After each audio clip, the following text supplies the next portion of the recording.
Welcome back to Let's Make a Game, a channel about making computer role-playing games using the free program Twine and the Sugarcube format for Twine.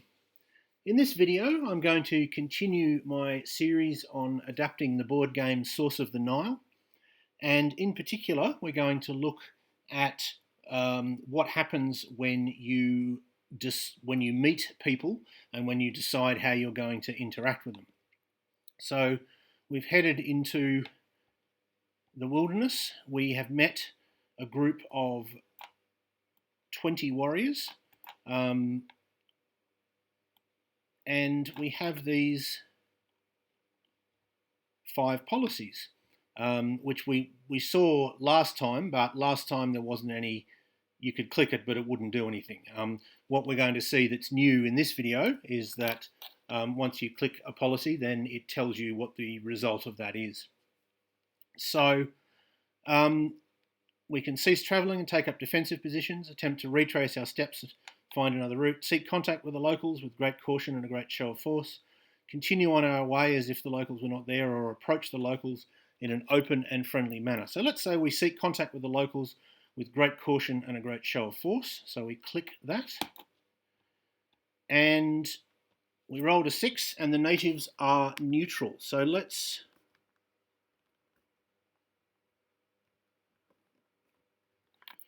go through the code that allows that to happen. What that means is that they didn't attack us. Immediately. So let's have a look at the code that allowed them to make that decision.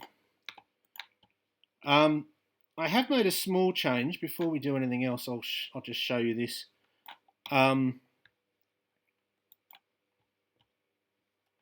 I thought it was a bit unrealistic that you should get the exact number of warriors when there's a large group. So I changed it so it sort of rounds it to the nearest 5 or 10 if it's large. So basically, if the number of warriors is less than or equal to 20, you get the exact number. If it's less than or equal to 50, we get this code here. Okay, so I'll explain what that means.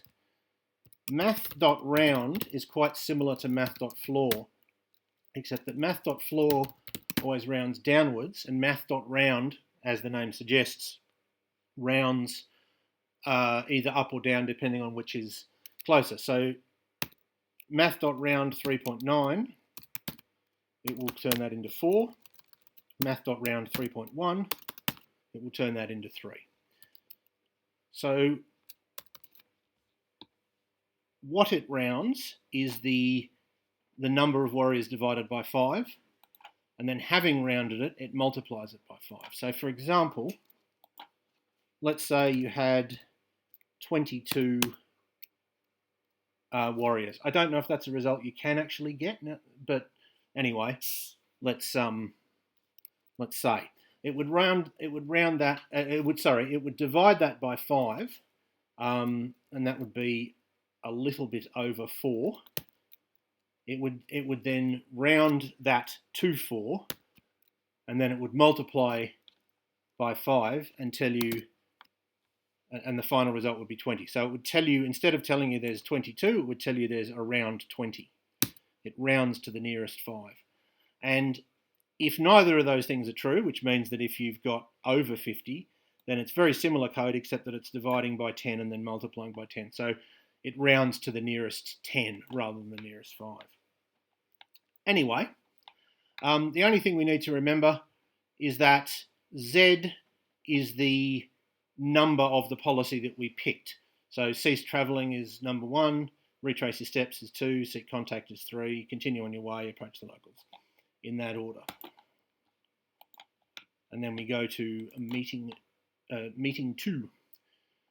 So the first thing we do, I've already discussed this code. Basically, it gives you a number based on how far inland you are in bands of 10 miles, as it says in the comments. So 1 to 10, it gives you 1.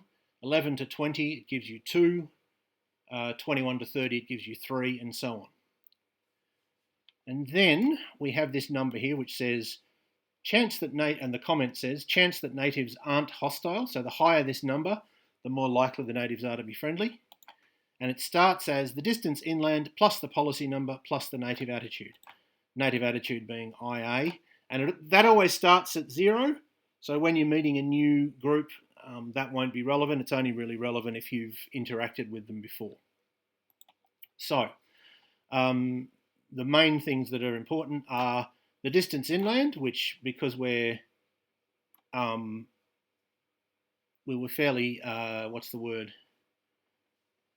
we were fairly close. So that was that would have been 2 because we were 11 miles inland. And then to that we add the policy number. So our policy number was 3. So that would have given us a 5. Now, the consequence of that is the higher, because the natives are on average friendlier or more likely to be friendly, the higher this number is. That means the higher policy you choose, the more likely they are to be friendly, and also the further inland you are, the more likely they are to be friendly. Now, the first one makes a bit of sense because if you look at the policies, they do seem to be friendlier as you go up. So cease travelling and take up defensive positions. Well, that's quite threatening. Retrace your steps. Well, maybe that's not threatening, but it counts it as threatening. Seek contact with the locals with great caution. Continue on your way as if they're not there. Approach the locals in an open and friendly manner. This one, you might think, well, why is that counted as friendly? That seems quite rude. And I think the idea is that you're acting as if you're oblivious to them. You're demonstrating that you're not interested in them. You pose them no threat, and therefore they are less likely to see you as a threat. I think that's the justification. I don't know why retracing your steps is counted as unfriendly, but again, I'm just doing the rules as written at the moment.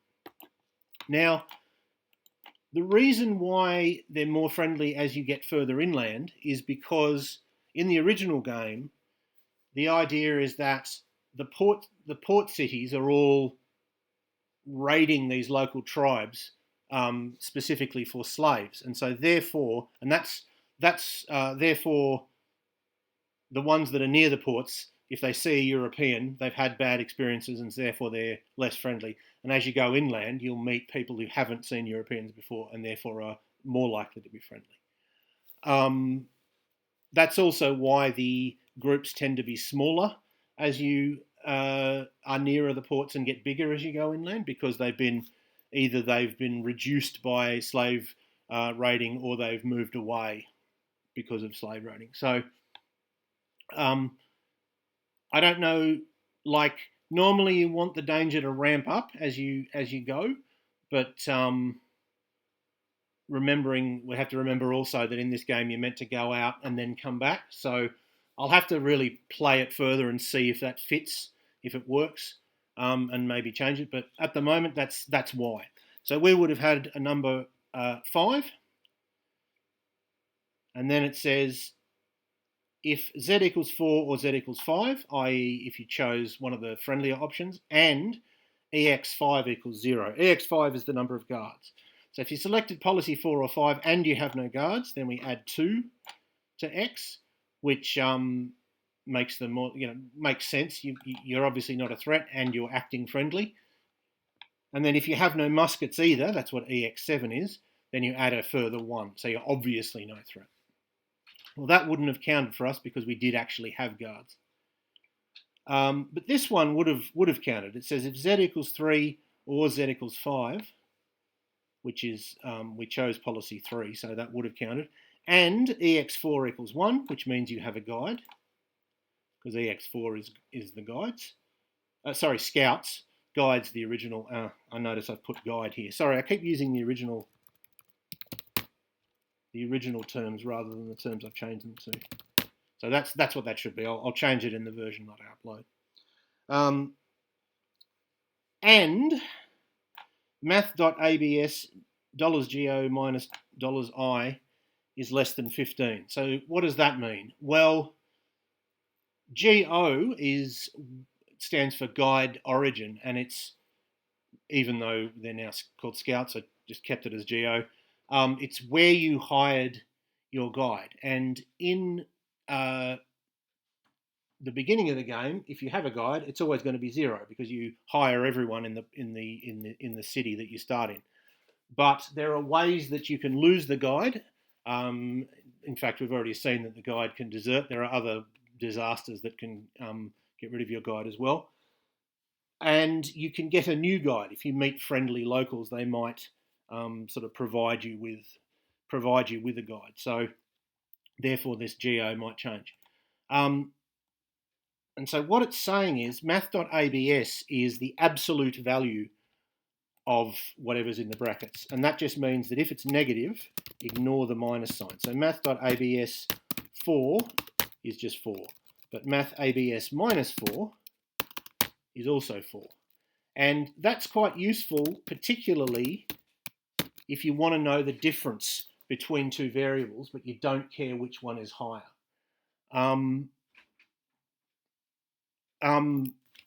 So for example, so A minus B, if A is 10 and B is 3, that'll be 7. But if A is 3 and B is 10, that will be minus 7, but math.abs that will be 7. So in other words, it gives you the distance between them or the difference between them, and not without sort of regard to which one's higher. So what this is looking at is if you have a guide and the guide is from within 15 miles of the people that you're talking to. If that's true, then we add 1 to x. So our value for x would be 6. And it doesn't tell you why you do this, but my explanation of it is if you approach the locals and you have a guide and the guide is from around here, then they're probably going to know the customs and language of the people that you're approaching to some extent. So that will give you a little bit of an advantage. That's my interpretation of it anyway. Then we set W equal to random 1 to 6 plus random 1 to 6 plus random 1 to 6, which is obviously simulating the roll of 3 normal 6-sided dice. Then we tell the user what we rolled, or at least for testing purposes we need to do that. And then we compare the number that we rolled to the chance of them being friendly. Now, if you roll 3 6-sided dice, the average is 10.5. So it's quite difficult to get a 50% chance of friendliness. In fact, I think it might be impossible to get a 50% chance of friendliness when you're not that far inland. Because of, and the ultimate reason for that is because of the setting and the assumption in the setting, which is that everyone who's near the city knows about Europeans and is, has had very bad experiences with them. However, we got lucky because we rolled a 6, so which is quite a low roll on 3 dice. So W was not greater than X; it was equal to X. But yeah, so if W is over X, then we include hostile, and if not, it's equal to or lower, we go to neutral, which is just the one that says natives are neutral. At the moment, there's no further code for it. So in other words, we were quite lucky. We were friendly to people who were unlikely to be friendly to us, and but we benefited from just good luck. And so that's why that happened. So as you can see, there's a fair bit of code. If they're hostile, we have to decide that there's quite a bit of code to decide what they do. They might hide from you, they might charge you, and they might ambush you. They're different results to do with combat, and one's sort of better than the other. But we will deal with that in a future video. Obviously, you can have a look at it on itch.io if you want to do so now. But for now, I hope that was useful or interesting to at least some of you, and I hope you will tune in next time.